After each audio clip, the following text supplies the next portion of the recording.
ओडिशा राज्य विद्यालय क्रीड़ा संगठन एवं बालेश्वर जिला विद्यालय क्रीड़ा संगठन मिलित सहयोग रे विद्यालय समूह फुटबॉल चेस और जोग प्रतियोगिता स्थानीय ख्रिस्टियन हाईस्कूल खेल पड़िया उद्घाटित हो जिला शिक्षा अधिकारी प्राचित नयागिरी एथिरे पौरोहित करने सहित जिला स्तरीय विद्यालय समूह क्रीड़ा पताका उत्तोलन करथिले।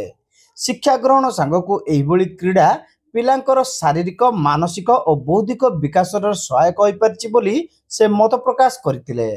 जिला क्रीड़ा अधिकारी पूर्णचंद्र जेना और अतिरिक्त जिला शिक्षा अधिकारी धरणीधर पात्र एथिरे सम्मानित अतिथि भाव जोगदे छात्र छात्री सर्वांगीन विकास पई शिक्षा व्यवस्था रे क्रीड़ा को सामिल करबा बोली राज्य सरकार उल्लेखनीय निष्पत्ति बोली कहिथिले। खेल केवल एक टाइम पास नुहे बरं वर्तमान यह वृत्तिर एक माध्यम हो पारिछि बोली कहिथिले। जिला शारीरिक शिक्षा अधिकारी अशोक नायक अतिथि मानकर परिचय प्रदान सहित क्रीड़ा प्रतियोगितार विवरणी उपस्थापन करथिले। ख्रिस्टियन हाईस्कूल प्रधान शिक्षक नारायण पृष्टि शेष में समस्त को धन्यवाद देते।